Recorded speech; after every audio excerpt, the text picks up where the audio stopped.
ኣብ ትግራይ ህዝቢ ኣብ ባንክታት ዝቕመጡ ጥረ ገንዘብ ከውጭ ብዘይምኻሉን ኸበርቲ ማሕበረ ቁጠባዊ ቅልውላዋት ይቃልዓ ከም ዘሎ ተገሊጹ። ኣብ ትግራይ ኣብ ዝተፈላለዩ ከባቢታት ዝርከቡ ነበርቲ ኣብ ባንክታት ዝቕመጥዎ ጥረ ገንዘብ ንምውፃእ ብዘይምኻሎም ንኸቢድ ቁጠባውን ማሕበራውን ቅልውላው ተቃልዖም ከም ዘሎ ብምረት ገሊጾም። ኣብ ምላእ ትግራይ ሕፅረት ጥረ ገንዘብ ከም ዘሎ ዝፍለጥ ኮይኑ ጥረ ገንዘብ ንምርካብ ኣብ ባንክ ነዊሕ ሰልፊ ሒዞም ይጽበዩ ከም ዘለው ድማ ንምፍላጥ ተኻኢሎላ። እቶም ተገልገልቲ ከም ዝሓበርዎ ሓደ ሰብ ካብ ባንኪ ገንዘብ ንምውፃእ ካብ ሰዓት 11 ለይቲ ጀሚሩ ላዕሊ 1 ኪሎሜትር ዝንውሓት ሰልፊ ክሕዝ ይግደደሎ ዋላ እኳ ተኸቢድ መስርሕ ሰልፊ እንተሓለፉ ብሰንኪ ዘሎ ሕፅረት ጥረ ገንዘብ ዝደልይዎ መጠን ገንዘብ ክረኽቡ ከም ዘይከኣሉን እዚ ድማ ንዝተፈላለየ ስነ ኣእምራዊ ፀገማት ከም ዘቃልዖምን ተዛሪቦም። እዚ ፀገም መንግስቲ ፌደራል ናብ ትግራይ ዝኣቱ ጥረ ገንዘብ ብምዕጋት ኣብ ልዕሊ ህዝቢ ትግራይ ኮነ ተባሂሉ ቁጠባዊ ፀቕጥን ማሕበራዊ ምፍርራስን ምብፃሕ ዝዓለመ ተግባር ምዃኑ እቶም ነበርቲ ኮኒኖም ኣሎም። ብፍላይ ኣብ ባንክታት ዝተቐመጠ ውስንነት መጠን ሓደ ሰብ ዘውፀ ገንዘብን ህዝቢ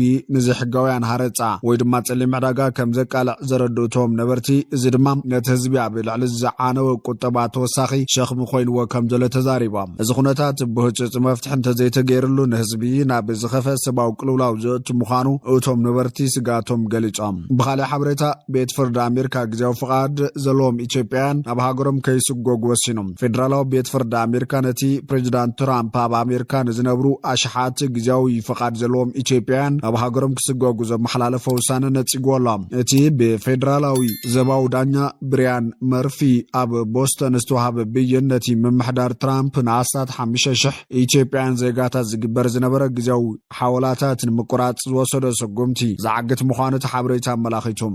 ፈጻሚት ስራሕ ወሓት ኣብ ዝገበረ ዕፁፅ ኣኼባ ናይ ታደሰ ወረደ ናይ 1 ዓመት ዝተናውሖ ስልጣን ኣይንቕበለን ክብል ገሊፆም። እዚ ከም ዘሎ ኮይኑ ግን ሕወሓት ዕላው ናይ ክተት ኣዋጅ ኣዊጅሎ። ኣብቲ ኣኼባ ከም ዶክተር ደብረፅዮን ገብረ ሚካኤል፣ ኣማኑኤል ኣሰፋ፣ ዶክተር ፍስሓ ፅዮን ካልኦት ላዕለዎት ኣመራርሓን ተሳቲፎም ነይሮም። ብተወሳኺ ውሳነታት ቤት ምክሪ ወረዳታት እውን ብሰፊሕ ተላዒሉ ከምዚ ዓይነት ውሳነ ንክፍፀም መን መምርሒ ሂቡ ዝብሉን ካልኦት ሓሳባትን ተላዒሎም እቲ ውሳነ ቤት ምክሪ ወረዳታት ፍጹም ስሕተት ኢሎም ኣብ ካቢኔኦም ተባሂሎላ። ከም ዝፍለጥ ቤት ምክሪ ወረዳታትን ዞባታትን ውዕል ፕሪቶርያ ተጣሒሱ ግዜያዊ ምምሕዳር መንግስትና ኣይኮነን እቲ ኣብ 2013 ዓ.ም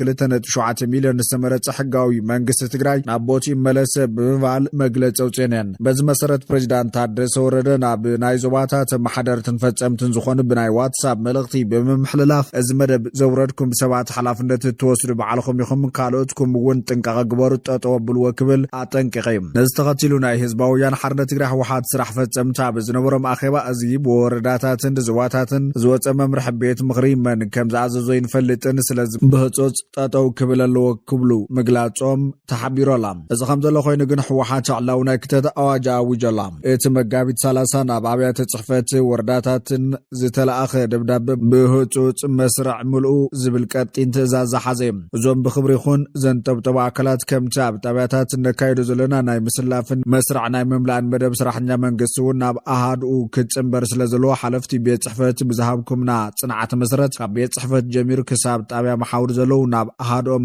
ዝፅምበሩ ሽም ዝርዝር ክሳብ ማዝያ 1 ብህፁፅ ክትለውክልና ንሕብር ዝብል እንትኾን እቲ ሓደ ናብ ታሕቲ ዝወረደ ደብዳቤ ካብ ሎም ጀሚርኩም ዕድሚ ዝኣኸለ ውላድኩም ሒዝኩም ናብ ዝተዳለወ ምልመላ ማእኸል ክትቐርቡ ንሕብር ዝብል ድማ እቲ ካልእ ደብዳቤ ሕወሓት እዩ።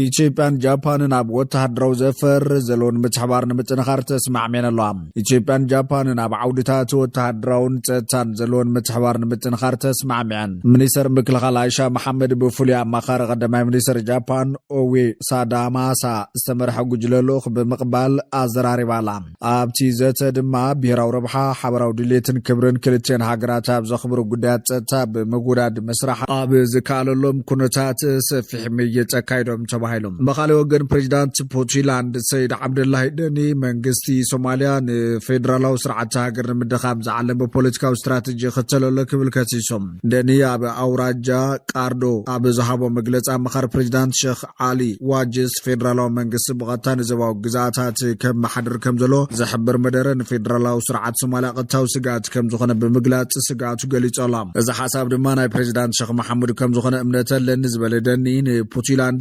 ፌደራላዊ መንግስቲ ከመሓደር ይመክር ከም ዘሎ ከሲስዩም እዚ ድማ ንህላዊ ፌደራላዊ ስርዓት ዘዳኽም ምዃኑ ጠንቂቑ ደኒ ንላዕሊ 2 ዓመታት ናይ ገዛ ርእሳ ምምሕዳር እውን ፀጥታ እውን ትካላት ዝመሰረተት ፑንትላንድ መሓውር ምሕደራ ንምፍራስ ንዝግበር ዝኾነ ይኹን ፈተነ ክትቃወም እያ ኢሎም ንልዕሊ 20 ዓመታት ትካላት ሃኒፅና ኢና ነቲ ስርዓት ንምፍራስ ዝግበር ዝኾነ ይኹን ፈተነ ነቲ ዝተረኸበ ምርግጋን ምዕባልን ኣብ ሓደጋ ዘእትዩ ክብል ተሓሳሲቦም መራሒ ፑንትላንድ ሓድነት ሶማልያ ኣብ ክንዲ ኣብ ምግዳድ ኣብ ሕድሕዳዊ ስምምዕ ዝተመርኮሰ ክኸውን ኣለዎ ክብል ኣስሚሮሎም ህዝቢ ሶማልያ ዝተስማዕምዐሉ ስርዓት ጥራዩ ብሓባር ክነብር ዝኽእል ኢሉ ኣብ ዘይኣመነሉ ማዕቐፍ ብሓይሊ ምእታው ኣይከኣልን ክብል ተቃይሞሎም ናብ ኤርትራ ጉጅለሉኽ ከም ዝተሰደደ ክግለጽ እንከሎ ኤርትራ ብወገና ውሳነ ጋሻ ከም ዝተቐበለት ዕላው ገይራላ ሚኒስትር ጉዳያት ወጻኢ ኤርትራ ይትዕስማን ሳልሕ 8 ሚያዝያ 2026 ኣብ ቤት ጽሕፈቱን ኣምባሳደር ስዑድያ ሓበራዊ ረብሓን ዝተሰረት ምዉቕ ሕውነታዊ ዝምድና ስዑድያን ኤርትራን ብምጥቃስ ሃገሩ ሽርክነታዊ ዝምድና ምስ ስዑድያ ንምዕዛዝን ዞባዊ ሰላምን ጸጥታን ንምርግጋጽ ግቡእ ሓላፍነታ ክትስከምን ዘለዋ ቁርብነት ተረጋጊጽ ይብለቲ ካብ ኣስመራ ዝተረኸበ ሓበሬታ ሕብራት ኢሚራት ዓረብ سعوديان ኣብ ኢትዮጵያን ቀርን ኣፍሪካን ዘሕድሮ ዘለዋ ተጽዕኖ ካብ ግዜ ናብ ግዜ እናበረኸ ይኸይድ ምህላው ክግለጽ ፀኒሖም ክልተን ሃገራት ዓረብየን በዝኻ ክልተን መንቀንዲ ጸላዊትቲ ዓረባዊ ዓለምን ተኸተልቲ እምነት እስልምና እንትኸውን ዝብል ዓዊለን ዘይዘረባሉ ውድድር ኣለዎን ይብሉ ተንተንቲም ወራስ ዓራት መሐመድ ቢን ሳልማን ናብ ስልጣን ምስ መጸት ውድድር መንጸላው ኾነ ንሓየለ ከም ዝኸደ ዝግለጽ ስዑድያ ኣብ እምነት እስልምና ከም ቅዱስ ቦታ ዝውሰዳ ከተማታት መካን መዲናን ናታ ስለዝኾና ንእስላማዊ ዓለም ዝውክሎ أنا يزبل إمنة اللواء حبرات إمارات عرب بقدة هايمانوت نحن أنا لعلوت كبلوم زخل مكراخر سلزي بلوم أب قدة نقدن ترجمن ما خل جرميم حيلوم كار إزفتنو زبلو تعذبتي برقت ونا بتصلاتات تكنولوجيا تحت غرزن بدرجة عالم تواداري تخون زلا هاجر يا قبل قلتهم حبرات إمارات عرب نا أوروبا تشاينا أمريكان هندن عبيت كلا تقالوا بمسحب عبيتها وحسن كلا سعودية قلنا زي كتجبر كم زي كالتي قلت كلتين هاجرات أبو هايمانوت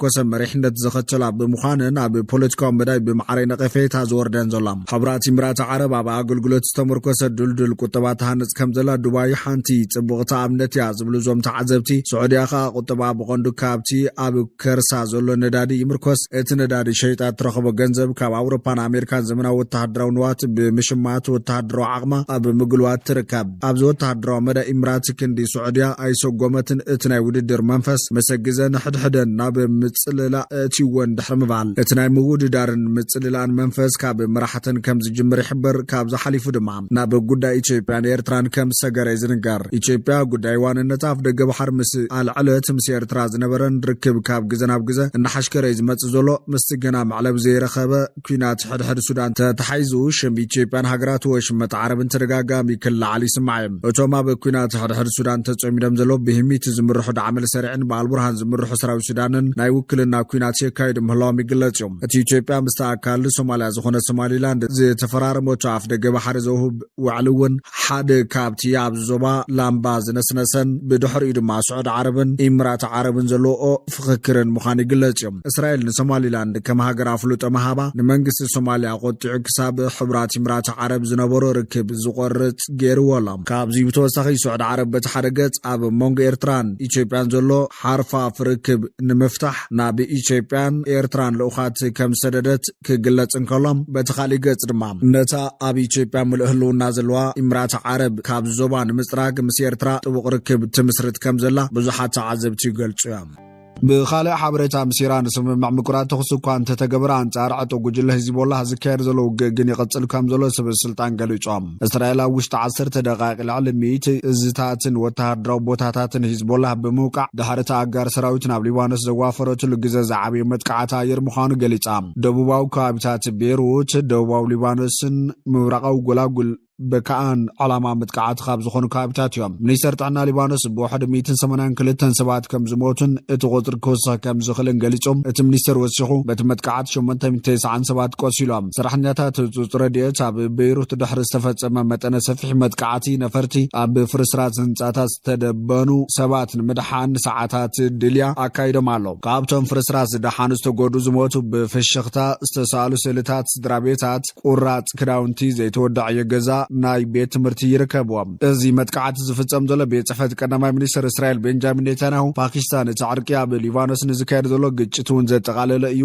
ንዝብል ድሕሪ ምንጻግ እዩ ኣብ ዋሽንግተን ጸሓፊት ፕረስ ፕሬዚዳንት ኣሜሪካ ትራምፕ ካሮሊን ሌቪት ሊባኖስ ኣካል ናይቲ ስምምዕ ከም ዘይኮነት ገሊጻ እቲ ስምምዕ ካብ ዝግለጽ ንድሓር ዝኾነ መጥቃዕቲ ከም ዝፈጸመ ዘይገለጸ ሂዝቦላ ግብረ መልሲ ናይ መሃብ መሰሉ ዝተሓለወ ምዃኑ ብምግላጽ ተመዛበልቲ ስድራ ቤታት ናብ ሃገሮም ክምለሱ ቅድሚ ምፍታን ወግዓዊ ተኽሲ ዶም ምባል ክሳዕ ዝበጽሕ ክጽበዩ ጠንቀቖም ፕሬዚዳንት